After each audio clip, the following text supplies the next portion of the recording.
ಕೂತಿದ್ದೀರಾ? ಯಾಕೆ ಹಿಂಗ್ ತಲೆ ಮೇಲೆ ಕೈ ಹಾಕ್ಕೊಂಡ್ ಕೂತಿದ್ಯಲ್ಲ? ಏನ್ ಮಾಡೋಣ ಬಿಡ, ಗದ್ದೆ ಮಾಡಿದ್ವಲ್ಲ ನಾವು, ರೋಗ ಬಂದ್ಬಿಟ್ಟೈತೆ. ರೋಗ ಬಂದ್ ಇನ್ನೇನು ತೆನೆ ಹೊಡೆಯೋ ಟೈಮ್, ಈಗ ಔಷಧಿ ಹೊಡಿಬೇಕು. ಅಲ್ಲೇ ಶಂಕರಣ್ಣ ಮನೆ ತಕ ಹೋದೆ, ಅವನು ದುಡ್ಡಿಲ್ಲ ಇವತ್ತ ಅಂದ. ಆಮೇಲೆ ಚಂಕೇಶಪ್ಪನ ಹೋಗಿ ಕೇಳ್ದೆ, ಇನ್ನೂ ಒಂದ್ ವಾರ ಯಾವ್ದು ಇಲ್ಲ ಅಂದ. ಈಗ ಔಷಧಿ ಹೊಡಿಲೇಬೇಕಲ್ಲ. ಹಂಗಂದ್ಬಿಟ್ರೆ ಈಗ ಬಂದಿರೋ ಬೆಳೆ ಎಲ್ಲ ಹಾಳಾಗೋಗುತ್ತಲ್ಲ. ಈಗ ನಾವು ಊಟ ಮಾಡಕ್ ಅನ್ಬೇಡವಾ? ಈಗ ದುಡ್ಡಿಲ್ಲ ಅಂತಿದ್ಯಲ್ಲ, ಮತ್ತೆ ಇನ್ನೇ ಮಾಡಕ್ ಆಗತ್ತೆ? ಆದಷ್ಟು ಆಗ್ತಾರ ಬಿಡು, ಆದಷ್ಟು ಆಗುತ್ತೆ ಅಂದ್ಬಿಟ್ರೆ ಏನ್ ಮಾಡಿ, ಯಾವ್ದಾರ ಒಡವೆನ ಏನಾರ ಇದ್ರು ಕೊಡಿಲಿ ಇಟ್ಬಿಟ್ಟು ಮೊದ್ಲು ಔಷಧಿನಾರ ತಂದು ಹೊಡೆಯೋಣ. ಒಡವೆನ ನಾನೇ ಅದು ಕೊಡಲ್ಲಪ್ಪ. ಅದು ಈ ಶುಕ್ರವಾರ ದಿವಸ ಒಡವೆ ಕೇಳ್ತಿದ್ಯಲ್ಲ. ಶುಕ್ರವಾರ ಆದ್ರೂ ನಮ್ಮನ್ನೇ ಮಾಡುತ್ತೆ. ಇಲ್ಲಿ ಗದ್ದೆ ಒಣಗೋಗ್ತಾ ಆಯ್ತಲ್ಲ. ಗದ್ದೆ ಒಣಗೋಗುತ್ತೆ ಅಂದ್ರೆ ಬೆಳೆ ಎಷ್ಟು ಬರುತ್ತೆ ಅಷ್ಟೇ ಬರ್ಲಿ. ನಾನ್ ಶುಕ್ರವಾರ ದಿವಸ ಒಡವೆ ಕೊಡಲ್ಲ. ಏನು ಆಗಲ್ಲ, ಯಾವ್ದಾರ ಇದ್ರು ಕೊಡು. ಎಷ್ಟಾರ ಬಂದ್ರೆ ಅಷ್ಟೇ ಸಾಕು ಅಂದ್ರಕ್ಕಾಗತ್ತಾ? ಅಯ್ಯೋ, ನೀನ್ ಒಡವೆ ಮಾತ್ರ ಕೇಳ್ಬೇಡಪ್ಪ. ನೀನೇ ಮಾಡಿಸ್ಕೊಟ್ಟಿರೋದು ಯಾವ್ದು ಇಲ್ಲ. ನಮ್ಮಪ್ಪ ಮಾಡಿಸ್ಕೊಟ್ಟಿರೋ ಒಡವೆ ನಾನೇನಕ್ ನಿಮಗ್ ಕೊಡೋಣ? ನಿಮ್ಮ ಅಪ್ಪಂದೇ ಆಗ್ಲೇ ಅವೆಲ್ಲ ನನಗ್ ಗೊತ್ತಿಲ್ಲ. ಔಷಧಿ ತಂದು ಹೊಡಿಬೇಕು, ಒಡವೆ ಕೊಡಿಲಿ. ನೀನ್ ಔಷಧಿನಾರ ತಂದು ಹೊಡ್ಕೋ, ಗದ್ದೆನಾರ ಬೆಳಕೋ, ಏನಾರ ಮಾಡ್ಕೆ, ನಾನಂತೂ ಒಡವೆ ಕೊಡಲ್ಲ. ಹಂಗಂದ್ರೆ ಹೆಂಗಾಗುತ್ತೆ ಅಂತವ? ಹಂಗೆ ಬಂದ್ಬಿಡುತ್ತೆ. ಎಲ್ಲ ದನ ಕರುಗಳು ಮೇವು ಬೇಡವಾ, ಊಟ ಮಾಡಕ್ಕೆ ಅನ್ ಬೇಡವಾ, ಹಂಗೆ ಬಂದ್ಬಿಡುತ್ತಾ? ಕೊಡಲ್ಲ ಅನ್ಬಿಟ್ರೆ ಹಂಗೆ ಬರುತ್ತೆ ಅಂತಂದ್ರೆ ನಾನು ಎಲ್ಲಿಂದ ತಂದು ಕೊಡೋಣ? ಅದು ಶುಕ್ರವಾರ ದಿವಸ ಬಿಚ್ಕೊಡು. ಏನು ಮಾಡಲ್ಲ, ಶುಕ್ರವಾರ ಏನು ಮಾಡಲ್ಲ, ಇದು ಮಾಡಲ್ಲ. ಕೊಡು, ಬಿಚ್ಕೊಡು. ಮೊದ್ಲು ಔಷಧಿ ತಂದು ಹೊಡೆಯೋಣ. ಔಷಧಿನಾರ ಹೊಡ್ಕೋ, ನೀನೇನಾರ ಮಾಡ್ಕೆ. ನನ್ನಂತೂ ಶುಕ್ರವಾರ ದಿವಸ ಒಡವೆ ಕೇಳ್ಬೇಡ. ಕೊಡಕ್ ಆಗುತ್ತಾ? ಹೆಂಗ್ ಹೇಳು? ಕೊಡಕ್ಕಾಗುತ್ತೆ ಹೆಂಗ್ ಹೇಳ್ಬೇಕು ಅಂತಂದ್ರೆ, ನಾನು ಅಲ್ಲಿ ನೀನೇನ್ ಮಾಡಿಸ್ಕೊಟ್ಟಿರೋದು ಯಾವ್ದು ಇಲ್ಲ. ಯಾರ್ದಾರ ಆಗ್ಲಿ, ಯಾರ ಮಾಡಿಸ್ಕೊಟ್ಟಿರ್ಲಿ, ಕೊಡಿಲ್ಲ. ಮೊದ್ಲು ಗದ್ದಿಗೆ ತಗೊಂಡ್ ಔಷಧಿ ಹೊಡೆದ್ ಬಿಡೋಣ. ತಾಳಪ್ಪ, ಏನಾರ ಮಾಡ್ಕೆ ಅಂತ ತಾಂಡವ್.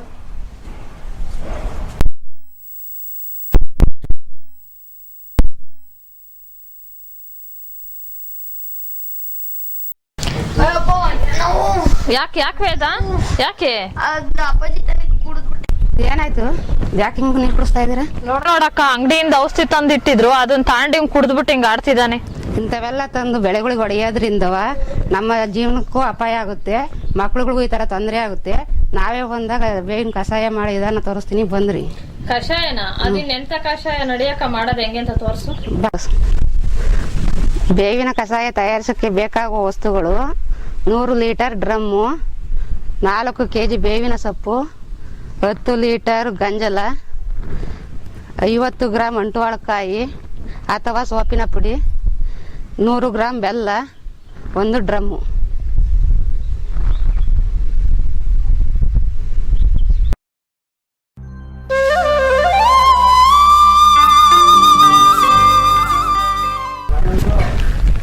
ಬೇವಿನ ಕಷಾಯ ಮಾಡೋದು ಹೆಂಗೆ ಅಂತ ತೋರಿಸ್ಕೊಡಕ್ಕ ಒಂದ್ ಸ್ವಲ್ಪ. ತೋರಿಸ್ಕೊಡ್ತೀನಿ. 4 kg ಬೇವಿನ ಸೊಪ್ಪು ತಗೊಂಡು ಕಡ್ಡಿ ಎಲ್ಲ ಹಿಂಗೆ ಬಿಸಿ ಹಾಕ್ಬಿಟ್ಟು ಎಲೆ ಅಲ್ಲವ,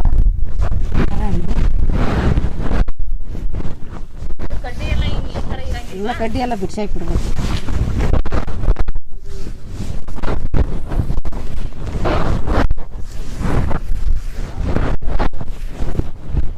ಇದೆಲ್ಲ ಹಿಂಗೆಲ್ಲ ಬಿಡಿಸಿ ಹಾಕ್ಬಿಟ್ಟು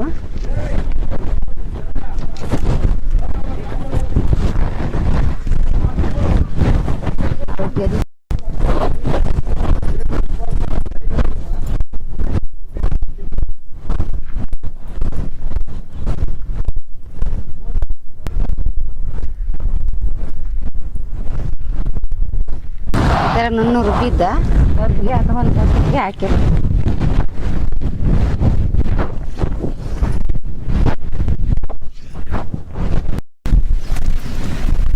ಈ ತರ ನುಣ್ಣಗ್ ರುಬ್ಬಾಕ್ಬೇಕೇನಕ್ಕ? ಇಲ್ಲ ಅಂದ್ರೆ ದಪ್ಪಗ್ ಜಜ್ಜಾಕಿರ ಏನಾಗುತ್ತೆ? ದಪ್ಪಗ್ ಜಜ್ಜಾಕಿದ್ರೆ ಇದು ರಸ ಎಲ್ಲ ಬಿಟ್ಕೊಳಲ್ಲ. ಸೊಪ್ಪಿನ ಚೆನ್ನಾಗ್ ನುಣ್ಣಗೆ ರುಬ್ಬೇಕು. ಈ ಎಲ್ಲ ಅದ್ರೊಳಗೆ ಎಲೆಲೆ ಇಟ್ಕೊಂಡಿರುತ್ತೆ, ರಸ ಬಿಟ್ಕೊಳಲ್ಲ. ಚೆನ್ನಾಗ್ ನುಣ್ಣಗೆ ರುಬ್ಬೇಕು. ನುಣ್ಣಗೆ ಗಂಧ ತರ ಬರಂಗೆ ಚೆನ್ನಾಗಿ ಅರಿಬೇಕು. ಚೆನ್ನಾಗಿ ಅರಿಬೇಕು. ಈಗ ಅರ್ದಿದೀವಿ ಅಲ್ಲಕ್ಕ, ಈಗ ಇದನ್ನ ಏನ್ ಮಾಡ್ಬೇಕು? ಅದನ್ನ ಈಗ 10 ಲೀಟರ್ ಗಂಧ ಬಡ್ಕೊಂಡಿದೀವಲ್ಲ, ಅದನ್ನ ಇದಕ್ಕೆ ಬಗ್ಸ್ಬೇಕು. 10 ಲೀಟರ್ ಗಂಧನ ಇದು ಬಗ್ಸ್ಬಿಟ್ಟು ಒಂದ್ ರಾತ್ರಿ ನೆನಿಬೇಕು. 12 ಗಂಟೆ ಟೈಮ್ ನೆನಿಬೇಕು. ಇದನ್ನ 12 ಗಂಟೆ ಟೈಮು ಅದ್ರೊಳಗೆ ನೆನಾಕಿರ್ಬೇಕಾ? ನಾವ್ ಅಂದ್ರೆ ಗದ್ದೆಗೆ ಹೊಡಿಯೋದಕ್ ಮುಂಚೆನೆ ರಾತ್ರಿ ರುಬ್ಕೊಂಡ್ಬಿಟ್ಟು ಗಂಧ 10 ಲೀಟರ್ ಗಂಧ ಇದು ಕುದಿಸ್ಬಿಟ್ಟು ಬೆಳಗ್ಗೆ ಸ್ವಲ್ಪ ಬಿಡ್ಬೇಕು. 12 ಗಂಟೆ ಟೈಮ್ ನೆನಿಬೇಕು. ಈ ಗಂಜಲ ಇಲ್ಲ ಅಂದ್ರೆ ನೀರೆಲ್ಲ ಏನಕ್ಕೆ ನೆನಾಕ್ಬೇಕಕ್ಕ? ಇದನ್ನ ಏನಕ್ಕೆ ನೆನಾಕ್ಬೇಕು ಅಂದ್ರೆ, ಬೇವಿನ ಸೊಪ್ಪಿನಲ್ಲಿ ಅಜಾದಿ ರಕ್ಟಿನ ಅನ್ನೋದು ಒಂದು ವಸ್ತು ಇದೆ, ಅದು ಚೆನ್ನಾಗಿ ನೆನ್ಕೊಳ್ಳಿ ಅಂತ ಹೇಳಿ ಚೆನ್ನಾಗಿ ನೆನ್ಕೊಂಡು ಅದ್ರಲ್ಲಿ ರಸ ಎಲ್ಲ ಬಿಟ್ಕೊಂಡಿರುತ್ತಲ್ಲ, ಅದರಿಂದ ಇದನ್ನ ಅದ್ರಾಗೆ ನೆನಾಕ್ಬೇಕು. ಇದ್ರ ಗಂಧದಲ್ಲೇ ನೆನ್ನೆ ನೆನಾಕಿದ್ದ ಈ ನೀರನ್ನ 100 ಲೀಟರ್ ನೀರಿಗೆ ಈ ತರ ಮಿಕ್ಸ್ ಮಾಡಬೇಕು.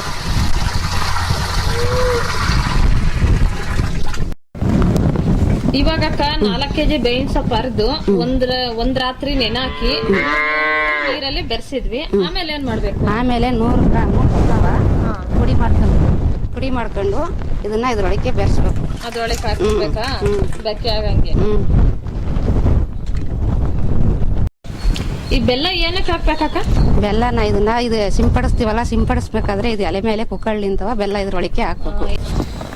ಈಗ ಬೆಲ್ಲ ಹಾಕಿದ್ವಲ್ವೇನಕ್ಕ, ಆಮೇಲೆ ಇನ್ನೇನ ಹಾಕ್ಬೇಕು? ಬೆಲ್ಲ ಹಾಕಿದ್ಮೇಲೆ ನಿರ್ಮಾ ಪುಡಿ, ಸೋಪಿನ ಪುಡಿನ, ಇಲ್ಲಾಂದ್ರೆ ಅಂಟ್ವಾಳಕಾಯಿ, ಅದು ಇಲ್ಲಾಂದ್ರೆ ಶಾಂಪು, ಈ ಮೂರೊಳಗೆ ಯಾವ್ದಾರ ಒಂದ್ ಹಾಕಿರುವ ನಡಿತೈತಿ. ಅಂಟ್ವಾಳಕಾಯಿ ಆಗ್ಬೋದು, ಇಲ್ಲ ಶಾಂಪು, ಇಲ್ಲಾಂದ್ರೆ ಸೋಪಿನ ಪುಡಿ, ಮೂರೊಳಗೆ ಯಾವ್ದಾದ್ರು ಆಗ್ಬೋದು. ಸರಿ, ಅದನ್ನ ಏನಕ್ಕೆ ಹಾಕ್ಬೇಕಕ್ಕ? ಏನಕ್ಕೆ ಹಾಕ್ಬೇಕು? ಸಿಂಪಡಿಸ್ಬೇಕಾದ್ರೆ ನೊರೆ ಬರುತ್ತಲ್ಲ ಚೆನ್ನಾಗಿದು, ಅದಕ್ಕೆ ನೊರೆ ಬರಲಿ ಅಂತ ಸಿಂಪಡು ಇದನ್ನ ಹಾಕ್ಬೇಕು. ಇದ್ರೊಳಗೆ ನೊರೆ ಬಂದು ಎಲೆ ಮೇಲೆಲ್ಲ ಕುತ್ಕೊಳ್ಳುತ್ತೆ ಅಂತ ಹಾಕ್ಬೇಕಾ?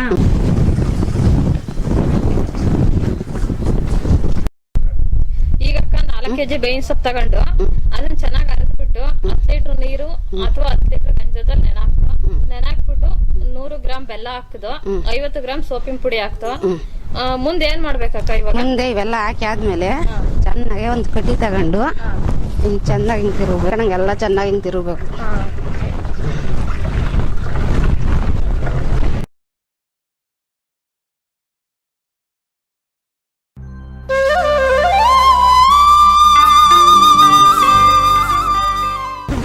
ಈಗ ಬೇವಿನ ಕಷಾಯ ರೆಡಿ ಆಯ್ತಲ್ವಾ ಅಕ್ಕ? ಈಗ ಯಾವ ರೀತಿ ಸಿಂಪರಣೆ ಮಾಡ್ಬೇಕು ಅಂತ ತೋರಿಸ್ತೀನಿ. ಈಗ ಇದನ್ನ ತಗೊಂಡು ಹಾಕೊಂಡು ಸೋಸ್ಬೇಕು. ಈಗ ಹಂಗೆ ಈಗ ಅದನ್ನ ಜಾಲರದಾಗೆ ಸೋಸ್ಕೋಬೇಕು. ಇಲ್ಲಾಂದ್ರೆ ಏನಾಗುತ್ತಕ್ಕ? ಸೋಸ್ತಲೇ ಇದ್ರೆ ಅಲ್ಲಿ ತುಳಿದು ಕಟ್ಕೊಳತ್ತಲ್ಲ, ಅದ್ರಲ್ಲಿರೋ ಸೊಪ್ಪು ಇದು ಕಡ್ಡಿ ಎಲ್ಲ ಬರುತ್ತಲ್ಲ.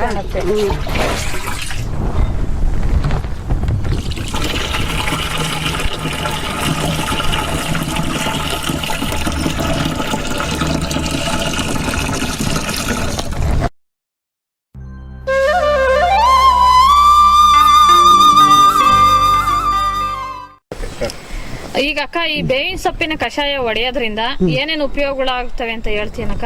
ಏನೇನು ಉಪಯೋಗಗಳಾಗುತ್ತೆ ಅಂದ್ರೆ, ಈ ಬೆಳೆಗಳಿಗೆ ಕೀಟ ಇರ್ತಕ್ಕಂಥ ಕ್ರಿಮಿಕೀಟಗಳು ಬೀಳೋದ್ರಿಂದ, ರಸ ಹೊಡೆಯೋದ್ರಿಂದ ಅವು ನಾಶವಾಗ್ತವೆ.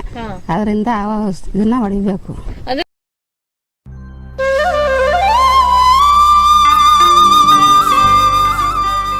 ಯಾವ್ಯಾವ ಬೆಳೆಗೆ ಹೊಡಿಬಹುದಕ್ಕ? ಯಾವ ಬೆಳೆಗಾದ್ರೂ ಹೊಡಿಬಹುದು. ಈ ತೊಗರಿ ಗಿಡ, ಪ್ರತಿಯೊಂದು ಗಿಡಗಳಿಗೂ ನಾವು ಭತ್ತ ಇದಕ್ಕೆಲ್ಲ ಹೊಡಿಬಹುದು. ಎಲ್ಲದಕ್ಕೂ ಹೊಡಿಬಹುದು.